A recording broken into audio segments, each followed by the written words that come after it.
our first caress.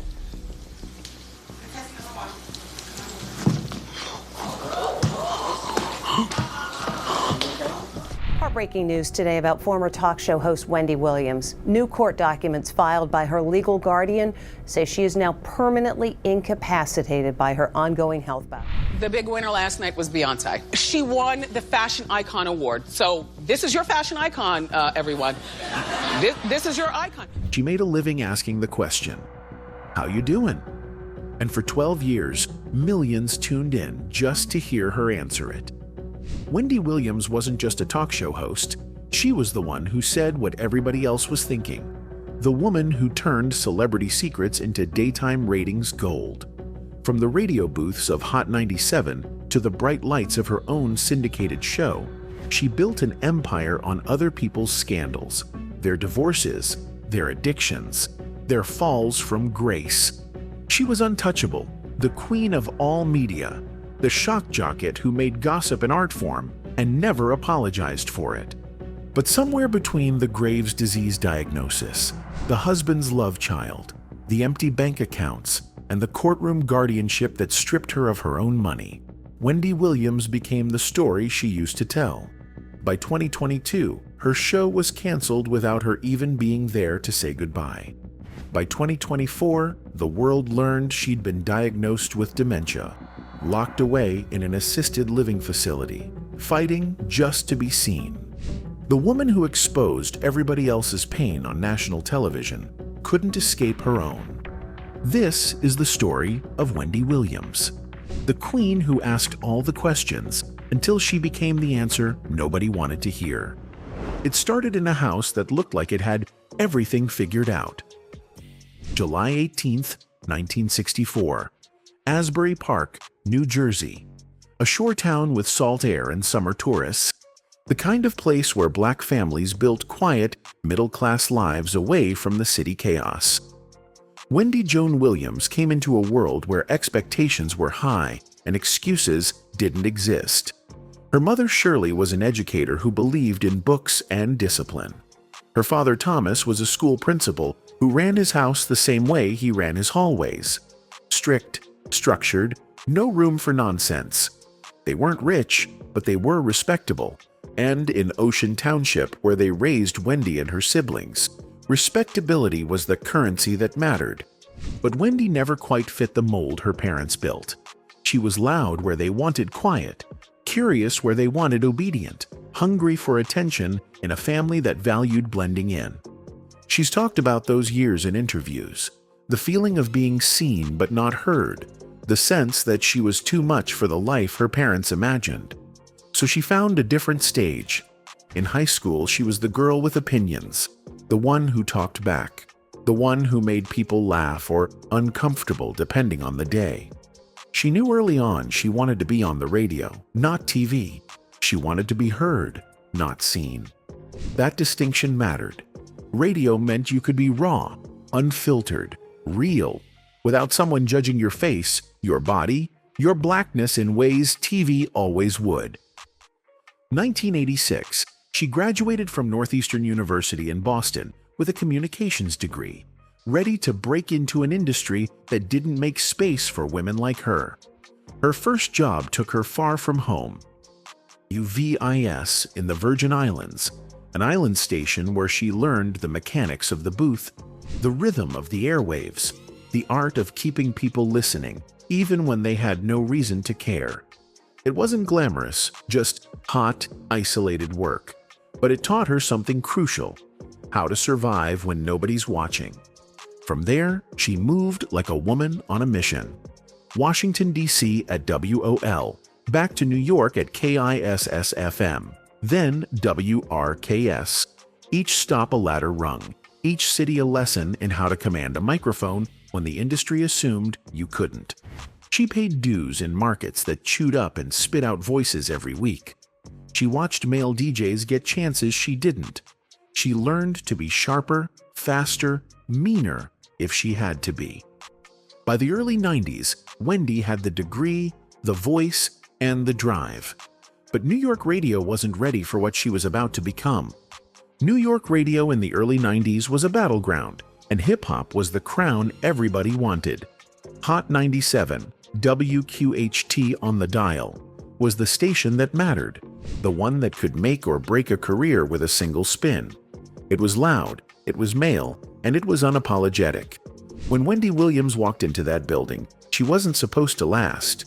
Women in hip-hop radio were sidekicks, love song specialists, voices that stayed in their lane. But Wendy didn't come to play safe. She got her slot and immediately started doing something nobody else would touch. Talking about the artists like they were regular people with messy lives, not untouchable gods. She created segments like Dish the Dirt, where she'd read tabloids on air, speculate about relationships, question who was really writing whose rhymes. The calls came in fast. Bill Cosby demanding she be fired, Russell Simmons threatening the station, artists showing up to the lobby ready to confront her. But her ratings kept climbing. By 1993, she was the highest-rated host in her time slot in the entire New York City market, and Billboard gave her the Radio Award for R&B Major Market Radio Air Personality of the Year. The girl they said wouldn't last was now the one they couldn't turn off. She didn't just break rules, she made new ones. When a magazine article hinted at anonymous gay rappers in the industry, Wendy read it on air and spent weeks speculating about who it could be, coining the phrase "pinkies up" to insinuate someone's. She talked about Tupac Shakur, suggesting he'd been in prison, claims he furiously denied and responded to on wax with the track "Why You Turn on Me," where he came for her directly. She went after Method Man years later, revealing details about his wife Tamika's cancer diagnosis without permission, crossing a line so personal that Meth publicly threatened her, and the beef never truly died. She became obsessed with Whitney Houston and Bobby Brown's marriage, dedicating segments to their struggles, the rumors nobody else would say out loud on urban radio. The industry called her the shock jockette, a dismissive label meant to minimize her. Wendy wore it like armor. She knew what they meant. Women aren't supposed to be this ruthless, this fearless, this good at making people squirm. But she also knew the truth. Shock value was just the surface. Underneath was intelligence, preparation, and a read on human nature that most male DJs couldn't touch. By 1997, she'd launched a website, Wendy.com, that posted celebrity photos and rumors that got up to 100,000 views a day. When she posted a doctored image of Bad Boy Records executive Sean Diddy Combs in a compromising position with another man, Hot 97 suspended her for a week. She came back swinging. A few months later, she insinuated that her colleague Angie Martinez's boyfriend Q-Tip was gay, and the station suspended her again. The executives were getting more than 50 letters about her lack of good judgment. But Wendy didn't care. She was untouchable. Or so she thought. There's a line in every industry, an invisible border you don't cross if you want to keep working. In 1998, Wendy Williams found that line and jumped over it with both feet. She'd been pushing boundaries for years, but in hip-hop, that was the third rail. Nobody touched it, not openly, not on air, not if they wanted to keep their job. But Wendy had a photo, or claimed she did, showing Diddy in what she described as a compromising position with another man. She'd already been suspended twice that year, but this time she was ready to go all the way. She teased it on air, hinted at what she had, built anticipation like it was an album drop. She never got the chance to reveal it. Before she could hit the airwaves with her evidence, Hot 97 pulled the plug. March 1998, Wendy Williams was fired, effective immediately. No explanation, no goodbye show, no final words to the listeners who'd made her the highest-rated host in her time slot. Just silence. And everybody in the industry knew why. Diddy was Bad Boy Records, and Bad Boy was Hot 97's biggest advertiser, their most powerful connection to the artists that mattered. You don't bite the hand that feeds the entire building. Wendy would later write in her 2004 book that Diddy single-handedly tried to ruin her career. In a 2013 interview with Vlad TV, she described herself as a woman practically burned at the stake for talking about what everyone whispered about, but nobody said out loud. The message was clear across the industry. Cross Diddy, lose your career. And it wasn't just the firing. She claims she looked out the window and saw Total, the all-girl group signed to Bad Boy, waiting outside on the sidewalk, ready to jump her. To beat my ass. For what? She'd say years later. You know what I said was true. Then there was Whitney Houston. Around the same time, after years of Wendy dissecting her marriage to Bobby Brown on air, Whitney confronted Wendy outside a New York radio station. The Queen of Pop, furious and unfiltered, letting Wendy know she'd crossed a line. For months after the Hot 97 firing, other New York stations wouldn't touch her. She was blacklisted, radioactive, a cautionary tale about what happens when you forget who really runs the game. She thought about leaving radio entirely, about walking away from the only thing she knew how to do. They tried to silence her. They almost succeeded. Sometimes the best revenge is just refusing to disappear. After Hot 97 shut her down in 1998, Wendy took her voice south, Philadelphia's Power 99 FM, a station sitting at 14th place in the market and desperate for anything that could move the needle. They gave her a microphone and got out of her way. Within months, she dragged them to second place. The ratings didn't lie. People wanted Wendy, unfiltered and unapologetic, even if New York's gatekeepers didn't. She spent 3 years in Philly, sharpening her blade, doing exactly what got her fired, but now with the confidence of someone who'd survived the fall. She talked about her miscarriages on air, her breast enhancement surgery, her addiction back in the day, things most radio personalities hid behind professionalism. Wendy made vulnerability part of the brand. If they were going to call her messy, she'd own every drop of it. 2001, the call came. UBLS 107.5 FM, the very company that owned Hot 97, the station that had blacklisted her, wanted her back in New York. Not mornings, not overnights. Prime time, a syndicated 2 to 6 p.m. slot. Afternoons when the city was listening. The Wendy Williams Experience launched, and it was like she'd never left. Except now she was untouchable, because the ratings proved what everybody already knew. Wendy was the show, and without her, there was just noise. By the mid-2000s, her show was syndicated across the country. She published books, Wendy's Got the Heat, in 2003, and The Wendy Williams Experience in 2004. Bestsellers that proved she could command attention on the page, too. VH1 gave her a reality show in 2006. Then came the ultimate validation. 2009, Wendy Williams was inducted into the Radio Hall of Fame. The woman they tried to erase was now enshrined next to the legends. But behind all that success, behind the catchphrases and the ratings and the books, Wendy was hiding something. She'd married Kevin Hunter back in 1997, right before everything exploded. Had a son, Kevin Jr., in 2000. Kept her family life mostly off the air, a stark contrast to how she dissected everyone else's marriages. She was the queen of exposing other people's business, but her own? That stayed locked down. By 2008, Wendy Williams had conquered radio. But daytime television was waiting. Television was different. Radio, you could hide behind the microphone, let your voice do all the work. But TV? TV meant wigs, makeup, outfits, performance, every single day, live. July 14, 2008, Wendy Williams stepped onto a soundstage in New York City for the first time as a talk show host. And the question wasn't whether she could do it. It was whether America was ready for her to do it unfiltered at 10 in the morning. The test run aired in 4 cities: New York, Los Angeles, Detroit, Dallas. 6 weeks to prove the format could work, and it did. The New York Times called it a breakthrough in daytime, coining the term backtalk show, because Wendy wasn't interviewing celebrities with softball questions. She was talking about them, to them, at them, whether they were in the room or not.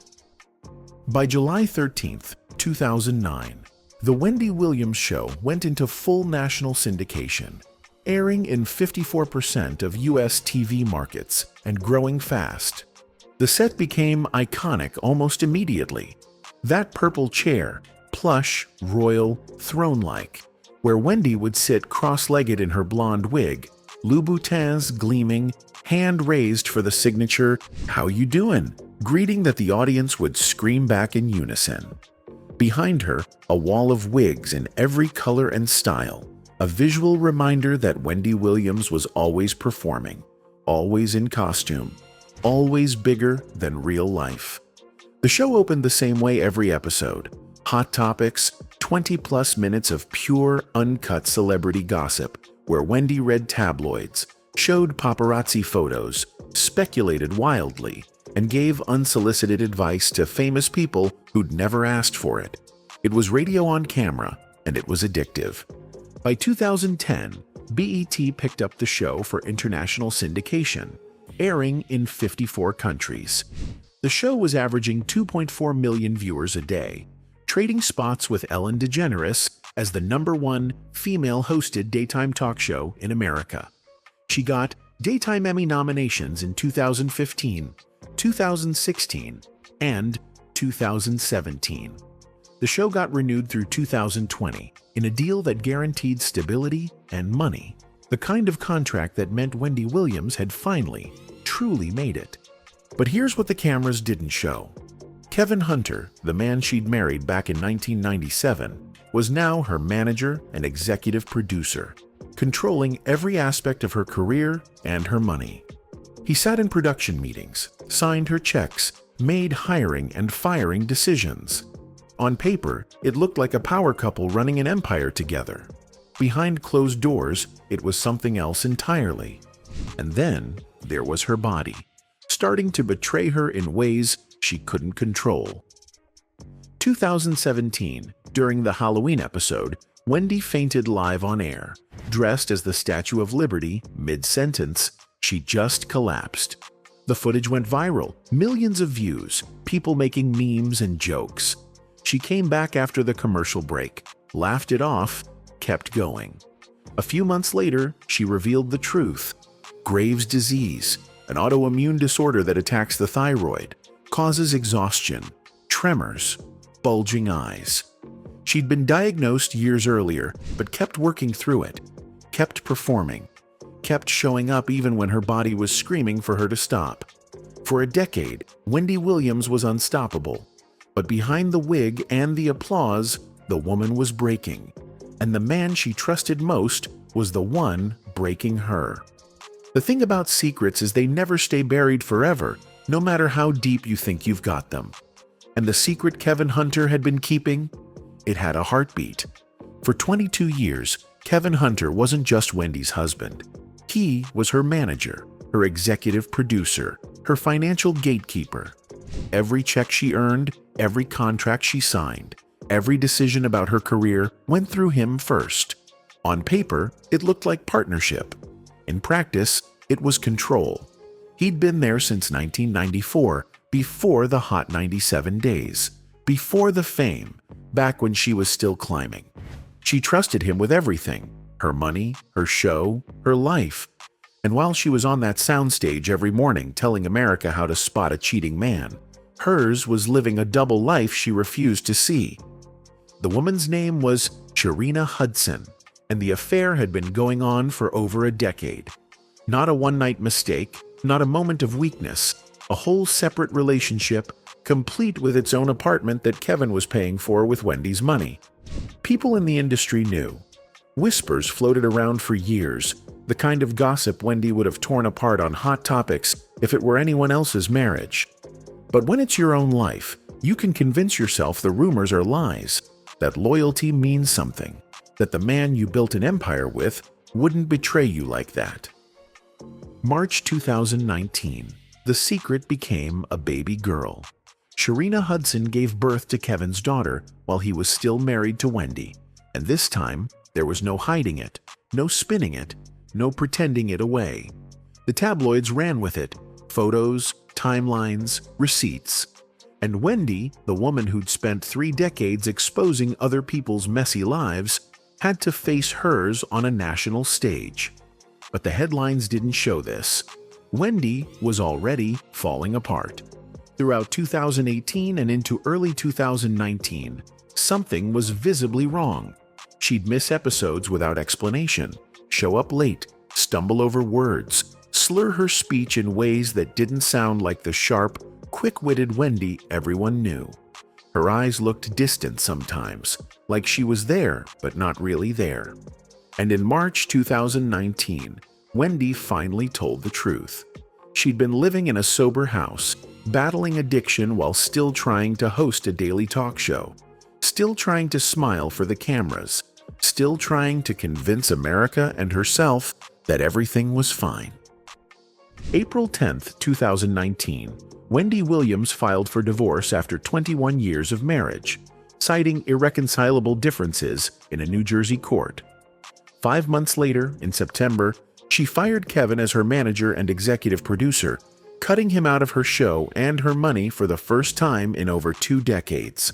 He issued a public apology, one of those carefully worded statements that says, "sorry," without saying what for, the kind that protects the man more than it honors the woman he hurt. Then came the lawsuits. Kevin wanted $7 million in unpaid severance and fees, claiming he'd been wrongfully terminated not because of his affair or his financial mismanagement, but because of marital status discrimination, arguing that being Wendy's husband was a protected characteristic. The audacity was breathtaking. He'd controlled her finances, allegedly stolen from her accounts, had a child with another woman on her dime, and now he wanted more money for being fired. And through all of it, Wendy kept showing up. She cried on air, talked about betrayal in vague terms, tried to keep hosting even as her world crumbled. Because that's what she'd always done. Turned pain into performance, survival into content. But this time, the performance was costing her everything. She'd survived radio wars, industry blacklisting, and a decade of daytime TV drama. But she couldn't survive the man sleeping next to her. Sometimes the collapse happened slowly, and then all at once. By 2020, Wendy was still hosting, still showing up, but the cracks were no longer just visible. They were gaping. The pandemic forced the show remote, filming from her apartment, and without the studio audience energy to feed off, without the makeup team and producers and controlled environment, America saw what the people closest to her had been seeing for months: a woman unraveling. She'd take long pauses mid-sentence, forget what she was saying, slur words in ways that didn't match the Wendy Williams who'd commanded a microphone for 3 decades. Her eyes looked vacant sometimes, her movements slower, her trademark sharpness dulled to something that felt painful to watch. But she kept going because going was all she knew how to do. September 2021, Season 13 was supposed to premiere. It didn't. Wendy tested positive for COVID-19 and was hospitalized for what her team vaguely called psychiatric services. Days turned into weeks, weeks turned into months, and the purple chair sat empty. Guest hosts rotated through like auditions for her replacement: Sherry Shepherd, Michael Rappaport, Fat Joe, Remy Ma. Each one trying to capture the magic Wendy had created. Each one a reminder that Wendy wasn't there. The ratings held, barely, carried by curiosity and brand loyalty. But everyone knew the truth. Without Wendy Williams, there was no Wendy Williams show. Then came February 2022, and the move that changed everything. Wells Fargo froze Wendy's bank accounts, claiming she was of unsound mind and incapacitated, alleging that financial exploitation might be happening and she couldn't protect herself. She tried to fight it, released statements through lawyers saying she was fine, that this was overreach, that she deserved access to her own money. It didn't matter. By March 2022, a New York court appointed Sabrina Morrissey, a professional guardian Wendy had never met, to control her finances without Wendy's consent. No input, no choice, just a legal document that stripped away her autonomy with a judge's signature. June 2022, the announcement came. The Wendy Williams Show was officially canceled after 13 seasons. 13 years, nearly 2,000 episodes, a daytime empire that had redefined celebrity gossip. Gone. And Wendy wasn't even there for the final episode. No goodbye speech, no emotional send-off, no chance to thank her audience or close the chapter on her own terms. Sherri Shepherd got her own show in the same time slot, sitting in a different chair but occupying the space Wendy built. The purple throne was dismantled, the wig wall packed away, and just like that, Wendy Williams was erased from daytime television. For 2 years, the world wondered where she was, what had happened, why nobody seemed to know anything. Then, February 2024, Lifetime aired Where is Wendy Williams?, a documentary that was supposed to be a comeback story but turned into something else entirely. A public revelation that Wendy had been diagnosed with primary progressive aphasia and frontotemporal dementia in 2023. 2 conditions that steal language, cognition, personality, the very things that made Wendy Williams who she was. 7.7 million people watched, the highest lifetime viewership in years, all of them bearing witness to a woman who could no longer control her own narrative. November 2024, the final blow. A court filing revealed that Wendy Williams was now deemed permanently disabled and legally incapacitated. The words felt clinical, cold, final. Her family claimed they didn't even know where she was being kept, that the guardianship had isolated her from everyone who loved her. Kevin Hunter, the ex-husband who'd betrayed her, filed a $250 million lawsuit demanding her release from guardianship while simultaneously suing her for more money. The irony was suffocating. The woman who spent 30 years exposing everyone else's secrets couldn't protect her own freedom, and America watched it happen in real time. As of November 2025, Wendy Williams is still here, still fighting, still trying to reclaim the voice that made her a legend. In March, after years of silence, she appeared on The View.